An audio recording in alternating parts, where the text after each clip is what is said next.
So good evening everyone, and today we will be going to start the second part of the metallurgy.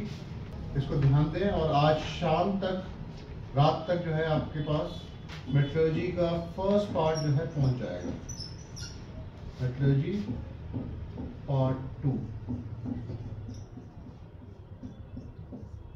ठीक है।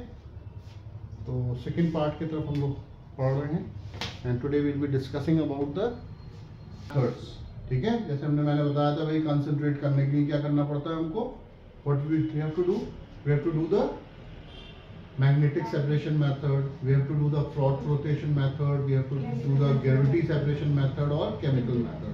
तो आज सबसे पहले हम लोग, और एल्यूमिनियम की मेटलर्जी जो है स्पेसिफिक है, ठीक है। तो सबसे पहले मैं बताऊंगा आपको मैग्नेटिक सेपरेशन मेथड। ये कंसंट्रेशन होता है ओर का। इसको मैं लिख देता हूं यहाँ पे, for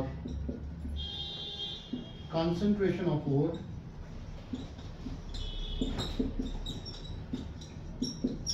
there are 4 methods and we study one by one all the 4 methods. First is magnetic separation method.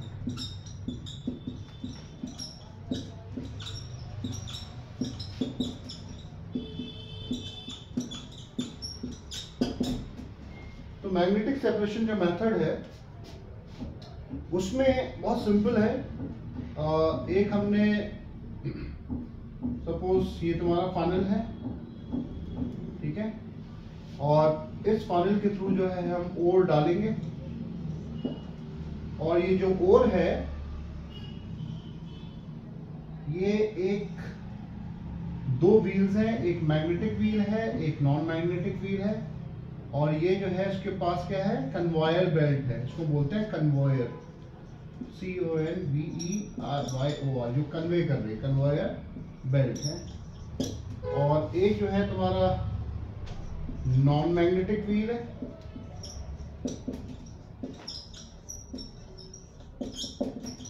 Wheel, और ये है तुम्हारा मैग्नेटिक व्हील। समझना अच्छी तरीके से, बहुत सिंपल है। ये ओर इधर से आया, ऐसे घूमा, जो मैग्नेटिक व्हील है वो तो इधर आ जाएगा, यहाँ पे कलेक्ट हो जाएगा, अट्रैक्ट हो जाएगा, यानी जो आयरन वाले जो होंगे वो जाके मैग्नेट से अट्रैक्ट कर जाएंगे, और जो नॉन मैग्नेटिक यानी जो आयरन के अलावा जो होंगी, यानी एल्यूमिनियम इम्प्योरिटीज के फॉर्म में, वो क्या हो जाएगा, दूर जाके गिर जाएगा, यहाँ पे कलेक्ट हो जाएगा। तो ये हम बोलेंगे मैग्नेटिक पार्ट आ गया, यानी आयरन हो गया, और ये क्या है तुम्हारा नॉन मैग्नेटिक पार्ट आया। ये क्या हो गया तुम्हारा, क्या बन गया तुम्हारा, ये एलईडी, ठीक है। तो ये एक सिंपल सा मेथड है जिसमें हम मैग्नेटिक ओर और नॉन मैग्नेटिक ओर को, मतलब इम्प्योरिटीज को हम अलग कर देते हैं, ठीक है। तो हमें ये मेथड हम आयरन की मेटलर्जी में भी यूज कर सकते हैं, ठीक है। तो इसको डायग्राम तो तुम अपने बुक से भी बना सकते हो, मैं तो तुम्हें एक रफली बताया, छोटा सा एक डिस्क्रिप्शन में लिखवाऊंगा, वो लिख लो, छोटा सा डिस्क्रिप्शन है, सिंपल सा है, व्हील की तरह इन्होंने बना दिया है, बुक में इधर दे रखा है, मैंने इधर बना दिया, कोई प्रॉब्लम नहीं है। देखो, दिस मेथड इज यूज्ड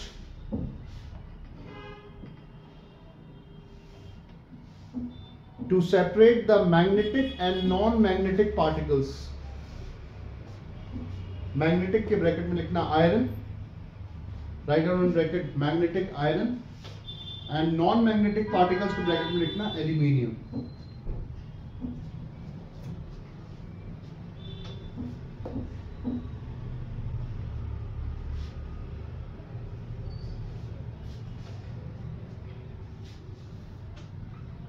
इसमें जो है ये मान के चलो कि अगर हम बोलें कि एल्यूमिनियम की मेटलर्जी अगर हम कर रहे हैं तो ये इतना फाइन मेथड नहीं है, लेकिन हम इसको यूज कर सकते हैं। It's not a very fine method, क्योंकि इसमें जो नॉन मैग्नेटिक बोला हुआ है ना, उसको हम ओर मानते हैं, और मैग्नेटिक जो है आयरन को हम इम्प्योरिटी यानी गैंग मानते हैं। तो मालूम है ना ओर क्या होता है, ओर के अंदर क्या होती है, इम्प्योरिटीज एडेड होती हैं। तो उन इम्प्योरिटीज को हम क्या बोलते हैं, गैंग। क्या बोलते हैं, GANGUE, गैंग। ठीक है ना, इसको क्या बोलते हैं हम, गैंग। इम्प्योरिटीज को क्या बोलते हैं बेटा, गैंग। ये इम्प्योरिटी है।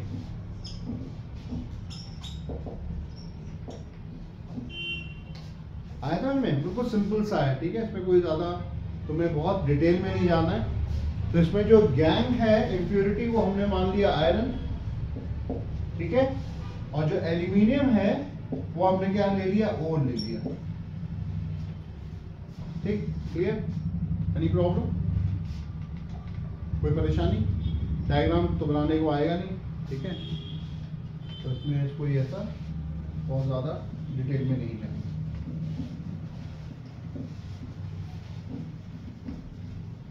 जनरल मेथड है, सारे हमें करने हैं, सारे जनरल मेथड। पहले हम कंसंट्रेट कर रहे हैं, मैंने बताया था। सेकंड मेथड लिखो, हाइड्रोलिटिक मेथड या प्रोसेस या हाइड्रोलिटिक वॉशिंग। लिख लो, HYDROLULYTIC,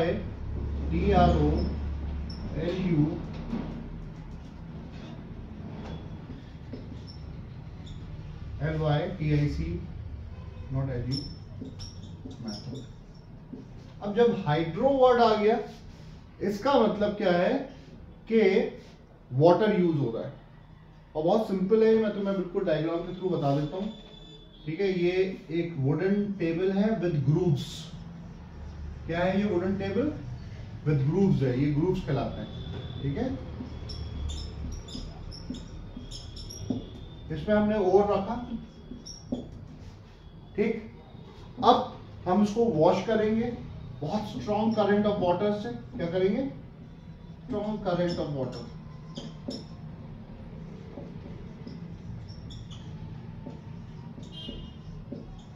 हुआ क्या, ओर तो यहां पे आ जाएंगे क्योंकि हैवी होते हैं, और जो इंप्योरिटीज होगी यानी गैंग होगा वो वॉश करे, धुल जाएगा।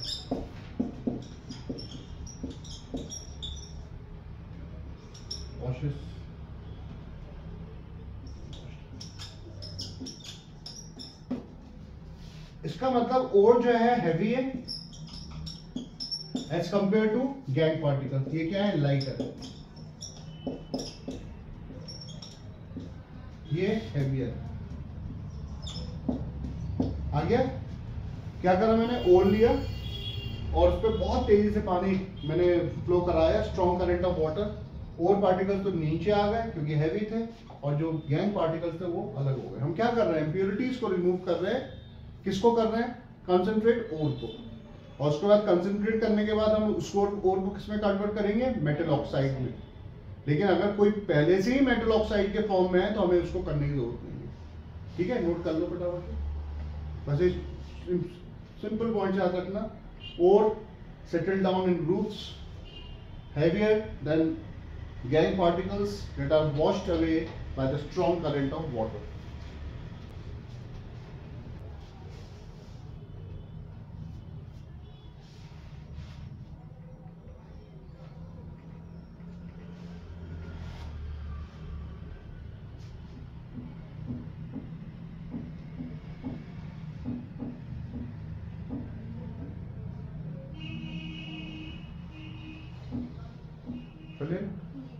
सेकेंड मेथड है वो, थर्ड मेथड है वो इम्पोर्टेंट है, उसमें कभी कभार बोर्ड से क्वेश्चन आ जाता है।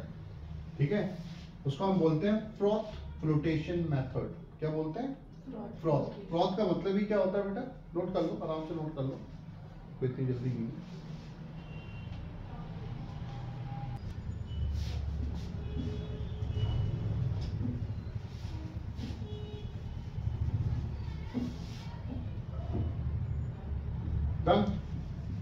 सिंपल सी मेथड, इनमें मैं इसलिए डिटेल में नहीं बता रहा क्योंकि ये तुम्हारे पूछे नहीं जाते ज़्यादा, मतलब इनमें से क्वेश्चन नहीं आती। ये है फ्रॉथ फ्लोटेशन मेथड, 1 नंबर का क्वेश्चन आ जाता है इसमें।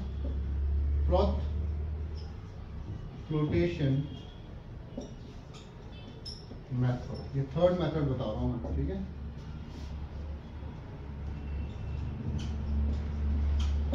समझ लो इसको कैसे कर रहा हूं। इसमें भी और है और इसमें भी गैंग है, ठीक है। और को हम गीला कर रहे हैं, वेट कर रहे हैं, किससे? By oil, fine oil use कर सकते हैं हम लोग, ठीक है। कौन सा ऑयल यूज करते हैं? Fine oil. इसको हम वेट कर रहे हैं बाय वाटर, ठीक है। क्या करते हैं, एक हम एपरेटस लेते हैं, यानी एक हमने बीकर ले लिया, ठीक है। उसमें हमने 3 चीजों का मिक्सचर लिया, और वाटर और ऑयल, ठीक है, और यहां से ब्लो करते हैं एयर को, ठीक है। क्या कर रहे हैं? ब्लो कर रहे हैं एयर, कहीं से भी कर लो, यहां से कर लो, वहां से कर लो। होता क्या है, जैसे ही ब्लो करते हैं एयर को, तो क्या होता है, यहां पे फ्रॉथ बनने लगता है। क्या बनता है? झाग, foam. Froth is developed due to the combination of oil and water along with ore, ठीक है। तो ये जो फ्रॉथ होता है अपने साथ और पार्टिकल्स को लेके आ जाता है। क्या ले आता है अपने साथ? क्या जाते हैं? और पार्टिकल्स यहां पे स्टिक कर जाते हैं, ठीक है। समझ में है? इसको हम सेपरेट करते हैं, और पार्टिकल्स को अलग कर लेते हैं, और इन और पार्टिकल्स को हम लोग क्या करते हैं? ड्राई करते हैं, और हमको क्या मिल जाता है? कंसंट्रेटेड, ठीक है। और जो हैवी पार्टिकल्स होते हैं वो क्या कर जाते हैं? सेटल डाउन हो जाते हैं। ये उल्टा हो गया किसका? हाइड्रोलिटिक वॉशिंग का। इसमें यहां पे और पार्टिकल्स क्या है? लाइटर है ना। और जो गैंग पार्टिकल्स हैं, जो कि यहां पे हो गए हमारे पास, यहां पे गैंग है, ये क्या है बेटा? याद रहेगा। और ये कौन सी मेटलर्जी में यूज किया जाता है? किसकी मेटलर्जी में यूज किया जाता है? सल्फाइड ओर्स की, ठीक है। या this method is used to concentrate sulphide ores. बहुत इंपॉर्टेंट है, याद नोट कर लेना, बोर्ड में क्वेश्चन पूछा जाता है। मेथड इज यूज्ड, बहुत इंपॉर्टेंट है, इसी में से बोर्ड में क्वेश्चन आता है, देख लेना 10 इयर्स के पेपर्स में, इसी में से पूछा हुआ है। टू कंसंट्रेट सल्फाइड ओर्स, कौन कौन से सल्फाइड ओर है? ZnS, PbS, zinc sulphide, lead sulphide, ठीक है। ये लिखा हुआ ZnS and PbS।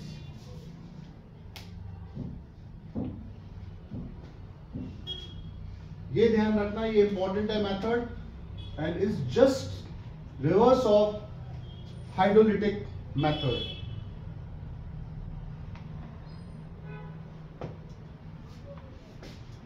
Just opposite of hydrolytic method.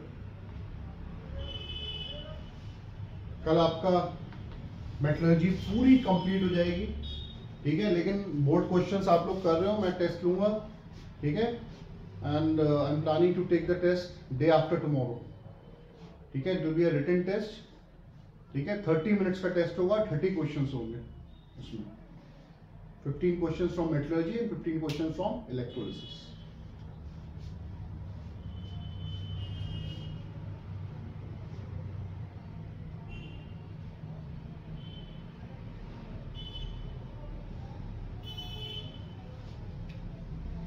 और ORE और पार्टिकल्स ड्राई किया, कंसंट्रेटेड और मिल गया हमको, लाइटर होते हैं, और ये क्या होते हैं?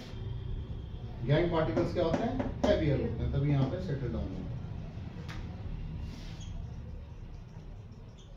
अरे घर में तुम लोग करते नहीं, वो टब में जो है हमने वॉशिंग सोडा या वो डाला और उसको फोम बन गया, ठीक है। तो ऐसे सोचो कि यहाँ से जब एयर ब्लो करी ना, तो उससे फोम बन गया तुम्हारा, ठीक है, ऑयल की वजह से, यूकेलिप्टस ऑयल या पाइन ऑयल हो गया बेटा। ये तीनों मेथड एल्यूमिनियम की मेटलर्जी में यूज नहीं होते।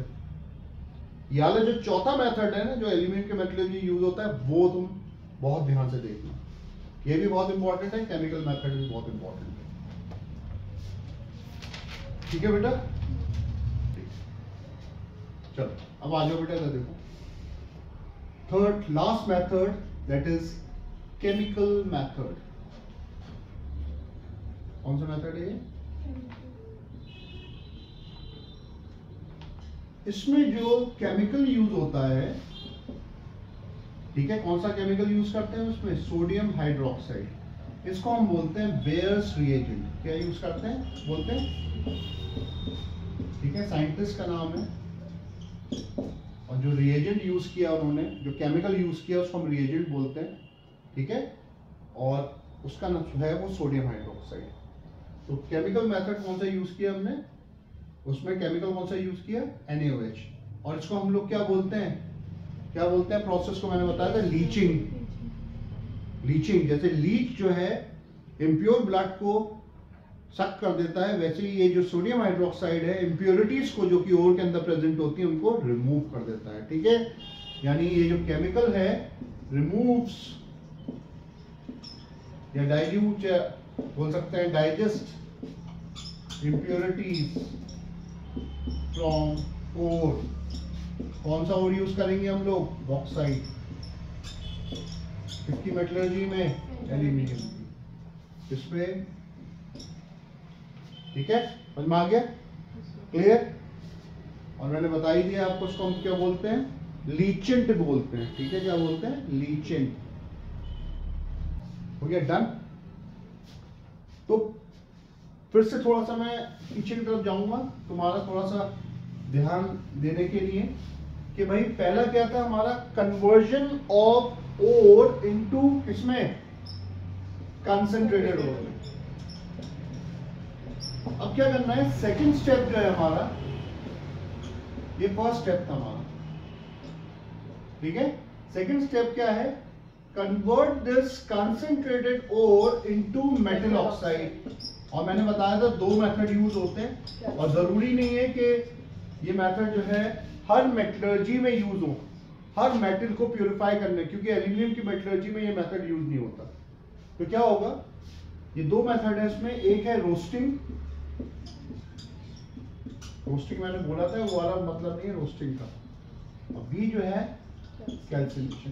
दोनों इंपॉर्टेंट है, डेफिनेशन आ जाती है कभी कभी, name the give the word और द फ्रेज आ जाता है। जैसे अब डेफिनेशन भी तो मैं बोलूं कि the tendency of an atom to attract the shared pair of electron toward itself is known as, और नेम द टर्म, क्या लिखोगे तुम? इलेक्ट्रोनेगेटिविटी, ठीक है। डायरेक्ट डेफिनेशन भी नहीं आती हैं। तो रोस्टिंग की डेफिनेशन बहुत सिंपल है। It is the conversion of sulphide ores in the presence of oxygen, yani heating of sulfide ore in the presence of oxygen to convert into metal oxide.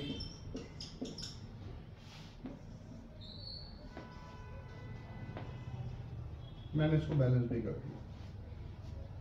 यानी किसी सल्फाइड ओर को हमने oxygen की presence में burn किया और convert कर दिया मेटल ऑक्साइड में। इसको हम बोलते हैं रोस्टिंग। डेफिनेशन याद कर लेना ढंग से with example.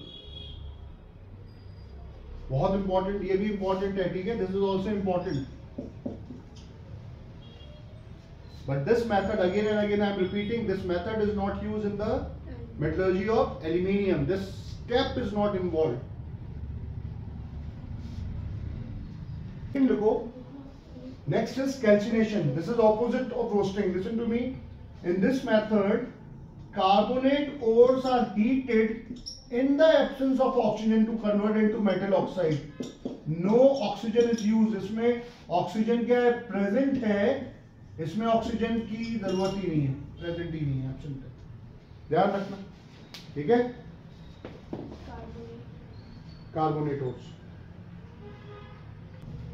Carbonate ore is heated, ठीक है। CO मत लिख देना, बदला कार्बन मोनोऑक्साइड। तुम शॉर्टकट में कहीं भूल जाते ना, कभी कभी हम शॉर्टकट लिख के, तो CO मत लिख देना। CO is heated in the carbonate ore, ठीक है।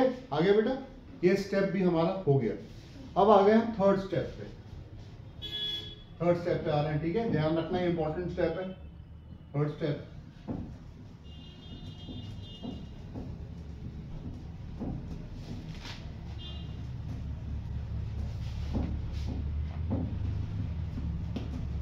ये एल्यूमिनियम की मेटलर्जी में स्टेप है, लेकिन हम सब पढ़ेंगे इसका ना।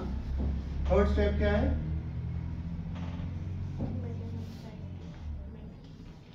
Conversion of metal oxide into metal, यानी मेटल ऑक्साइड को हमें किस में कन्वर्ट करना है, मेटल। ठीक है, इसमें वो सीरीज आती है केदार का नाक, माली, आलू, जरा, पीके, पकाता है, क्योंकि, हरे, आम, प्लेटिनम और गोल्ड है। ठीक है, पीटी और यू। अब इसमें क्या है, ये जो ऊपर वाले एलिमेंट्स हैं, क्योंकि एक्टिव मेटल्स हैं ये, तो इनकी क्या होती है, स्ट्रॉन्ग एफिनिटी होती है ऑक्सीजन की तरफ। दे हैव स्ट्रॉन्ग एफिनिटी, यानी strong attraction towards oxygen. Affinity का मतलब होता है स्ट्रॉन्ग टुवर्ड्स ऑक्सीजन।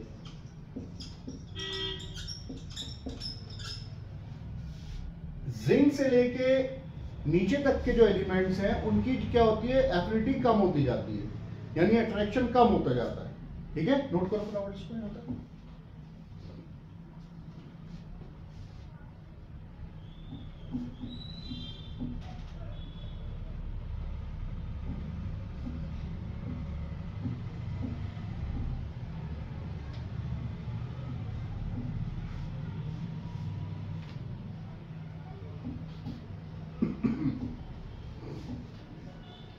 यहां से लेके यहां तक इनकी एफिनिटी क्या हो जाती है, लेस एफिनिटी टुवर्ड्स ऑक्सीजन, और इनकी क्या होती है, दोनों की लीस्ट एफिनिटी टुवर्ड्स, यानी कॉपर और मरकरी। उसको समझना मेरी बात को ढंग से। मैंने क्या बोला, from potassium to aluminium, because they are active metals. Active कौन से होते हैं, जो रिएक्शन फास्ट करते हैं। क्यों रिएक्शन फास्ट करते हैं, क्योंकि उनके आउटर मोस्ट इलेक्ट्रॉन जो होते हैं आसानी से क्या हो जाते हैं, लूज हो जाते हैं। ठीक है, तो वो एक्टिव मेटल्स होते हैं। फिर ये यहां तक आ रहा है लेस एक्टिव, यहां पे लीस्ट एक्टिव, यानी लीस्ट एफिनिटी टुवर्ड्स ऑक्सीजन। अब किसी चीज की किसी की तरफ एफिनिटी ज्यादा है तो क्या तुम उसको अलग कर पाओगे आसानी से? नहीं कर सकते ना। कर सकते हो कि नहीं कर सकते हो? अगर मेरी और अनायका की बहुत अच्छी दोस्ती है, कोई अलग कर सकता है उसको? और नहीं है तो कोई भी अलग कर देगा, है ना। तो क्या होगा, इसको ऑक्सीजन से अलग करने के लिए, सपोज अगर हम बोले कि भाई एल्यूमिनियम ऑक्साइड है तुम्हारा, इसको अगर हम चाहते हैं कि ये अलग हो जाए, कैसे अलग होगा? कितने एल्यूमिनियम है देविशा, कितने बेटा? 2। तो यहां पे लिखेंगे 2Al, ऑपोजिट में क्या नंबर है इसका, तो क्या हो जाएगा, ये चार्ज हो जाएगा ना, तरीका बताया था ना। कितने ऑक्सीजन है? +3, कितना कितना हो जाएगा हमें? 2-। लेकिन कौन सा मेथड यूज करना पड़ेगा हमको? इसमें हम यूज करते हैं इलेक्ट्रोलिसिस। ठीक है, और यही मेथड हम यूज करेंगे इसकी मेटलर्जी में, एल्यूमिनियम। ठीक है, करो फटाफट बुक।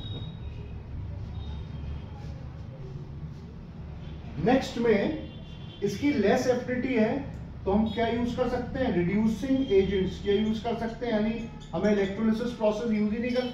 जब यार तुम्हारा काम 50 डिग्री सेल्सियस पे होगा, तो तुम किसी चीज को 100 डिग्री पे क्यों बॉईल करोगे? मेरी बात समझ में आ रही है ना। तुम कहोगे सर क्या इलेक्ट्रोलिसिस से नहीं हटा सकते? हटा सकते हो भाई, लेकिन जब तुम रिड्यूसिंग एजेंट्स लगा के क्या होता है रिड्यूसिंग एजेंट्स का काम? ऑक्सीजन को रिमूव कर देना। तो कौन कौन से रिड्यूसिंग एजेंट यूज कर सकते हैं हम? कार्बन मोनोऑक्साइड और हाइड्रोजन। सपोज यहाँ पे अगर जिंक ऑक्साइड है, उसके ऑक्सीजन को हमें हटाना है, तो अगर हम यहाँ पे C लगा दें, कार्बन लगा दें, तो क्या बन जाएगा? Zn+CO हो जाएगा। या ZnO+H2 लगा दें, ZnO+H2 लगा दें, तो क्या बन जाएगा आपका? क्या बनेगा बेटा? Zn+H2। यानी by using reducing agent we can remove the oxygen associated with these less reactive metals। ठीक है, समझ में आ रहा है मेरी बात? आ रही है ना, क्लियर हो रही है ना। अब थर्ड वाला क्या है कि ये बहुत ही, इनकी एफिनिटी टुवर्ड्स ऑक्सीजन बहुत ही कम है। तो थर्ड वाले के लिए हम क्या करेंगे, लास्ट वाले के लिए इसको मैं ऊपर लेके जा रहा हूं, अगर नोट कर लिया आप लोगों ने तो, क्योंकि इनकी एफिनिटी कम है तो क्या करेंगे हम खाली हीट करके, जिसको मेथड को बोलते हैं थर्मल डिकम्पोजिशन, खाली हीट करके ही इनको हम अलग अलग कर सकते हैं। जैसे अगर HgO है, मर्करिक ऑक्साइड है, इसमें को अगर हम खाली हीट ही करते हैं तो चेंज हो जाएगा Hg और O2। ठीक है, एनी प्रॉब्लम? तो डिपेंड करता है, अगर आपकी एफिनिटी स्ट्रॉन्ग है किसी एलिमेंट की तरफ तो उसको अलग करना हमें मुश्किल है, लेकिन मुश्किल इलेक्ट्रोलिसिस के लिए नहीं है, इलेक्ट्रोलिसिस तो सबका इलाज है, ठीक है ना। और अगर तुम्हारी एफिनिटी और थोड़ी सी कम है तो तुम रिड्यूसिंग एजेंट यूज कर लो, और बहुत ही कम है तो तुम खाली हीट करके अलग कर सकते हो, ठीक है ना। सोडियम क्लोराइड को क्या हीट करके हम सोडियम और क्लोरीन में चेंज कर सकते हैं? नहीं। तो कौन सा मेथड यूज करेंगे हम? इलेक्ट्रोलिसिस, जो कि हमने लास्ट टॉपिक में पढ़ा था, तभी तो मैंने कहा था इट इज कनेक्टेड, ठीक है, दिस टॉपिक इज कनेक्टेड। देखो एल्यूमिनियम तक तुम्हें कौन सा यूज करना है? एल्यूमिनियम से जिंक से लेके कॉपर तक कौन सा यूज करना है? और मरकरी और सिल्वर के लिए थर्मल डिकम्पोजिशन। खत्म, तीसरा स्टेप भी खत्म हो गया तुम्हारा, यानी तुम्हारा इलेक्ट्रोलिसिस भी खत्म हो गया जनरली। अब लास्ट मेथड आ गया, जरूरत पड़े तो कुछ मेटल जो होते हैं यहीं पे जाके अपने आप को प्योरेस्ट फॉर्म में दे देते हैं, लेकिन एल्यूमिनियम की मेटलर्जी में हमें फोर्थ स्टेप, यानी उसके लिए थर्ड स्टेप तक जाना है, लेकिन इसमें हम जनरली फोर्थ स्टेप को पढ़ेंगे, ठीक है। कर दूंगा आप उसको।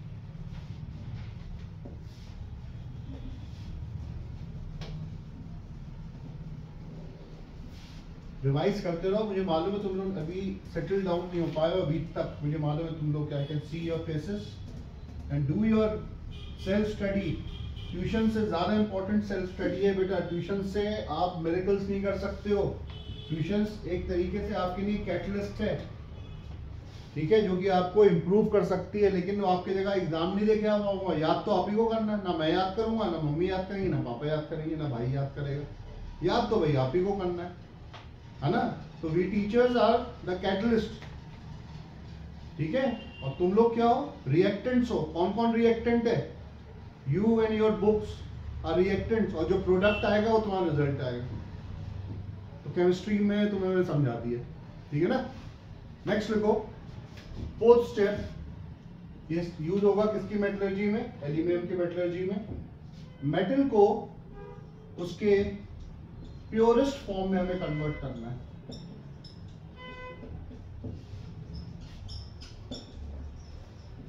और मैंने 3 मेथड बताए थे आपको, एक तो बताया था ऑक्सीडेशन, एक डिस्टिलेशन, और लास्ट बताया था इलेक्ट्रोलिटिक रिफाइनिंग, ठीक है।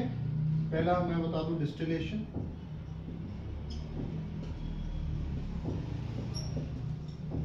दूसरा ऑक्सीडेशन, तीसरा इलेक्ट्रोलिटिक रिफाइनिंग। और इलेक्ट्रोलिटिक रिफाइनिंग लास्ट टॉपिक था तुम्हारा इलेक्ट्रोलिसिस में। किसकी इलेक्ट्रोलिटिक रिफाइनिंग करी थी हमने? कॉपर सल्फेट की, ठीक है ना। इम्प्योर क्या लिया था हमने? कैथोड। प्योर क्या लिया था? अच्छा, इम्प्योर कैथोड लिया था।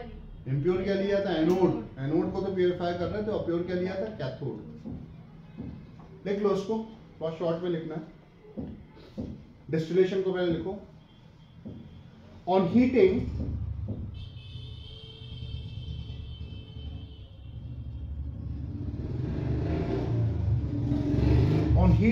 pure metal vaporizes and condensed.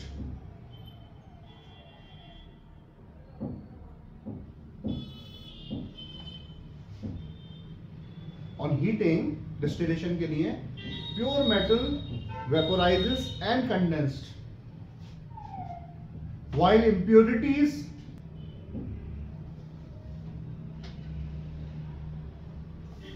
that are non-volatile remains behind.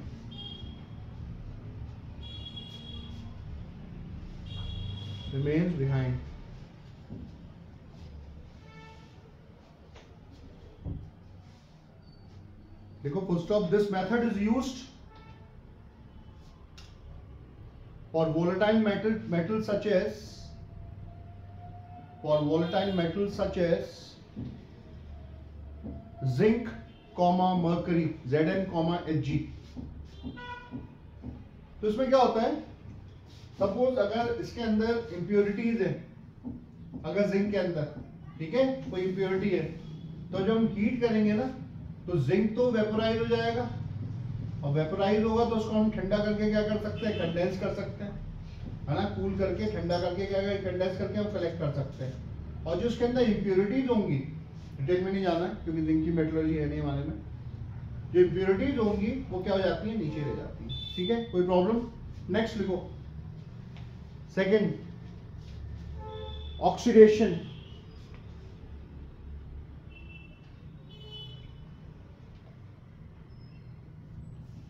In this, pure metal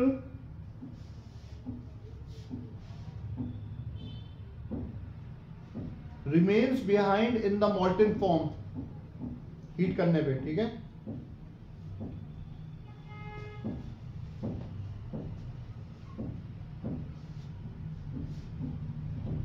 In this, pure metal remains behind in the molten form while the impurities such as phosphorus P, sulfur S, C, carbon, phosphorus, sulfur, carbon. Write down the symbol, don't write down the name, okay?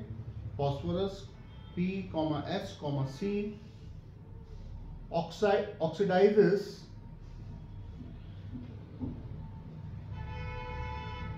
in their respective oxides. Phosphorus किस में उड़ जाएगा, किसके form में, phosphorus pentoxide में, sulphur sulphur dioxide में, carbon carbon monoxide और carbon dioxide, है ना।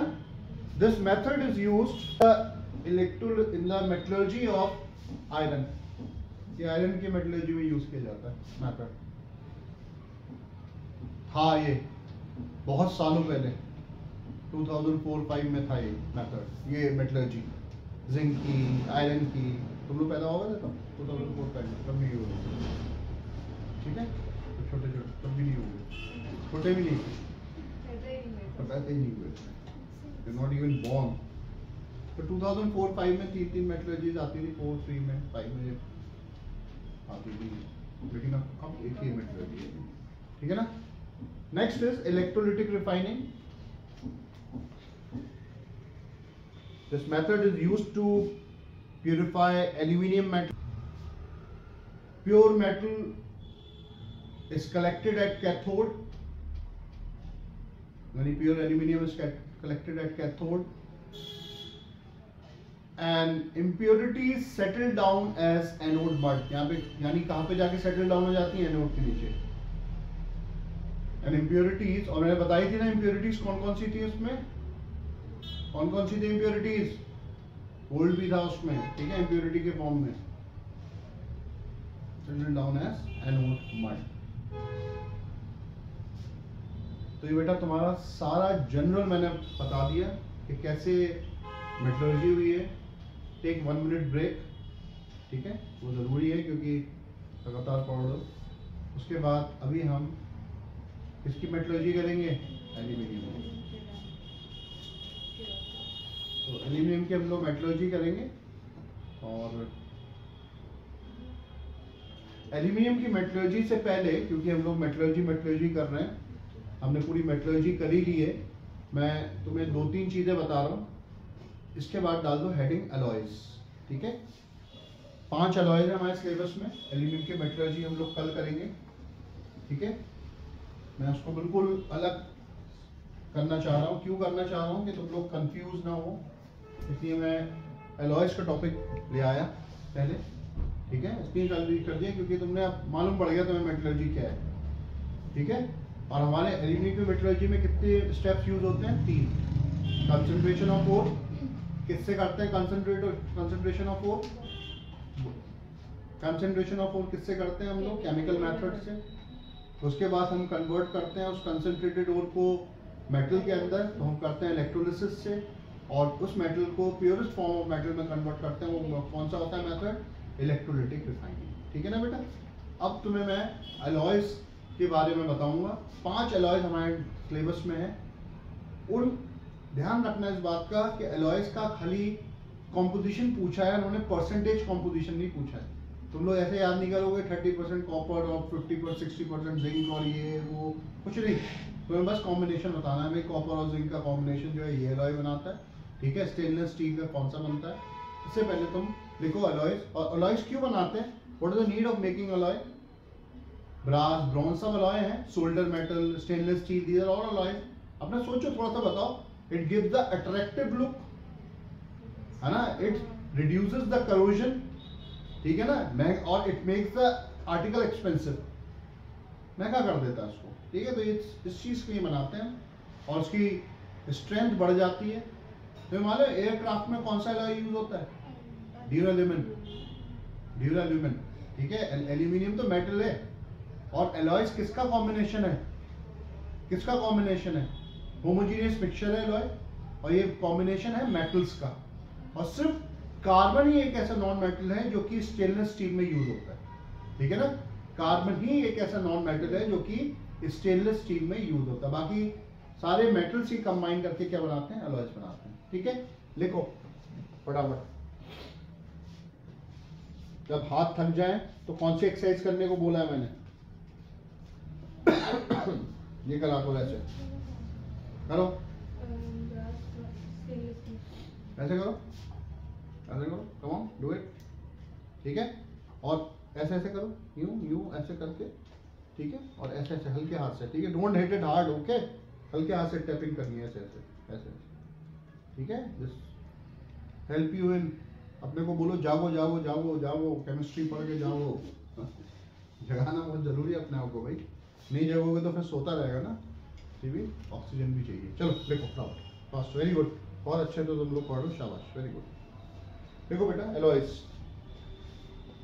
देखो it is a homogeneous mixture. मैं अपनी डेफिनेशन बताऊंगा, बुक वाली डेफिनेशन अवॉइड करो।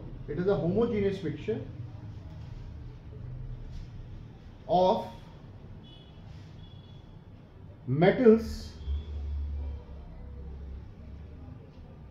and sometimes non-metals, and sometimes non-metals, and sometimes non-metals, to make itself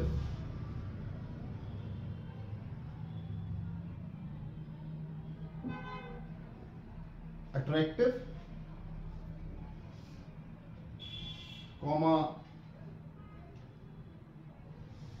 increases its tensile strength। Tensile का मतलब होता है टूटेगा नहीं, जैसे अगर तो ब्रिटल होता है वो टूट जाता है ना।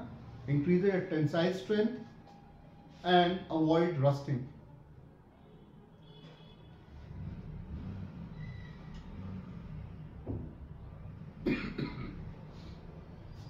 अब लिखो amalgam. Amalgam, AMALGAM, amalgam.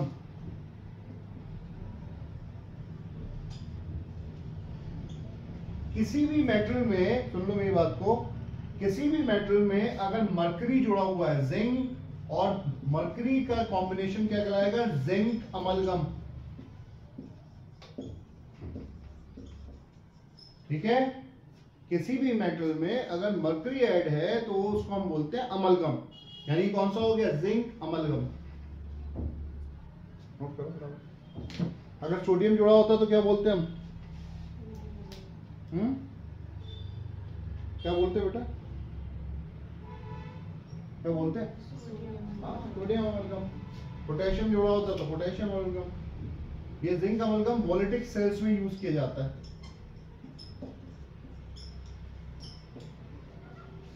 Sodium mercury, sodium amalgam.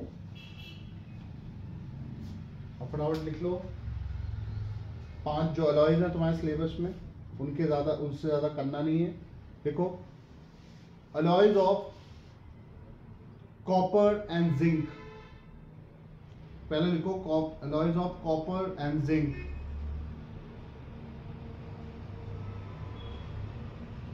सबसे पहले लिखो ब्रास, लिखो Cu plus Zn।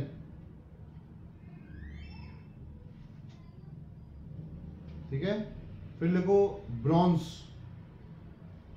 Cu plus Zn plus Sn।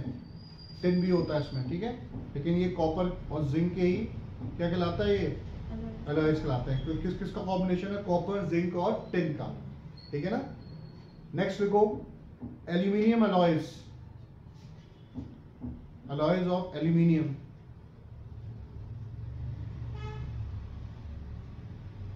लिखो Al plus Mg plus Mn, manganese plus copper. Manganese है Mn, Mg, aluminium plus Mg, magnesium plus manganese plus copper, ठीक है। Next लिखो lead alloys, third alloy है ये, तो fourth alloy है lead alloys. एक ही है हमारे सिलेबस में, जैसे एल्यूमिनियम का एक ही सिलेबस में हमारे। और कौन कौन सा एल्यूमिनियम का अलॉय पढ़ा है हमने, कोई नहीं पढ़ा, ठीक है ना। लिखो lead alloy solder, SOLDER, solder SOLDER। देखो combination of Pb plus Sn, यानी लेड और टिन का कॉम्बिनेशन है ये, ठीक है ना। नेक्स्ट लिखो Fe एलॉय, सोल्डर को हम लोग ध्यान रखना फ्यूज मेटल भी बोलते हैं, लिख दो solder is also known as fuse metal. देखा है ना, कभी कभी जाते हो किसी इलेक्ट्रिक शॉप पे किसी पे, तो वो सोल्डर लगाते हैं, ठीक है। देखो आयरन एलॉय स्टेनलेस स्टील है, देखो ये कॉम्बिनेशन है Fe फेरस, निकल, FeNiCr chromium and carbon, FeNiCr और C। इसका हमारे सिलेबस में यूजेस हैं, सबके यूजेस याद करोगे, ठीक है, पांचों के यूजेस याद करोगे, ठीक है। यूजेस मैं नहीं बताऊंगा, यूजेस तुम्हें मालूम होने चाहिए। मैंने बता दिया था तुम्हें, जैसे ड्यूरल एलिमेंट किस में यूज होता है, एयर क्राफ्ट में लाइट होता है, ठीक है। और ब्रास और ब्रॉन्ज का तुम्हें मालूम है, फिटिंग्स में काम आता है। कभी कभी बोर्ड में क्वेश्चन आ जाता है कि name an alloy used to make statues coins, तो क्या बताओगे तुम, स्टैच्यूज बनाने में काम में आता है। फिटिंग करने के कौन से काम में आएगा, ब्रॉन्ज आएगा, ठीक है ना। ध्यान रखना इन सब चीज़ों का। स्टेनलेस स्टील तो मालूम है, घर में होते हैं ना, चांदी का बोलते हैं तो लोग चांदी का, दैट इज स्टेनलेस स्टील। चांदी अलग होती है, दैट इज सिल्वर, ठीक है। इसमें बहुत सारे एलिमेंट जो है कंबाइन करके, मोस्टली क्या होता है, मेटल्स होते हैं खाली। स्टेनलेस स्टील में कार्बन यूज हो रहा है। तो तुम्हारा ये अलॉयज वाला हो गया। प्रॉपर्टीज हमारे सिलेबस में नहीं है, पहले सुन लो अच्छी तरीके से। कोई परसेंटेज कॉम्पोजिशन नहीं है कि 30% कॉपर और फिर 70% जिंक, बिल्कुल याद नहीं करोगे, ठीक है। और यूजेस है हमारे सिलेबस में, प्रॉपर्टीज नहीं है, यूजेस हैं। और सिंपल कॉम्बिनेशन यानी कॉम्पोजिशन क्या है अलॉयज का। तो ये तुम्हारा 90% सिलेबस मेट्रोलॉजी का खत्म हो गया। कल जो है फाइनल तुम्हारी मेट्रोलॉजी होगी, ठीक है, एल्यूमिनियम की, वो ध्यान रखना। बोर्ड में क्वेश्चंस आते हैं, ज़्यादातर क्वेश्चंस आते हैं तुम्हारे जो तुम्हारा इलेक्ट्रोलिटिक जो इलेक्ट्रोलिसिस जो है उसमें हॉल एंड रॉड्स प्रोसेस से, ठीक है। फिर बेयर्स से आते हैं और चांसेस सबसे कम रहते हैं हुप्स पे। लेकिन मैं कभी नहीं कहता कि, मैं हर समय कहता हूँ कि हम बोर्ड के हिसाब से उसको हम पैटर्न को फॉलो करते हैं, ठीक है। तो हमें पूरा ही पढ़ना है, कोई भी चीज़ हमें वेरी इंपॉर्टेंट करके नहीं पढ़ना है। मैं बताता हूँ वेरी इंपॉर्टेंट इसलिए कि तुम ध्यान रखो, ये नहीं कि तुम उसी को पढ़ो, ठीक है ना। समझ में आया, क्लियर। तो अच्छे से पढ़ो, अच्छे से आराम करो। और मैंने फिर से बोला लेट के नहीं पढ़ना है, ठीक है, बैठ के पढ़ना है। चाहे तुम आधे घंटे पढ़ो, चाहे 15 मिनट पढ़ो, बैठ के पढ़ना है। लेट के तुम 2 घंटे पढ़ लो, मालूम नहीं कहाँ पढ़ लो, किधर जा रहा है, ठीक है ना। लेट के खाना खाते हो, लेट के खाना खाते हैं, कभी डाइजेशन में प्रॉब्लम होती है ना, ऐसी लेट के पढ़ोगे तो वो इंजेक्शन में प्रॉब्लम होगी, इंजेस्ट जाएगा ही नहीं वो। Okay bye, good night, God bless you all.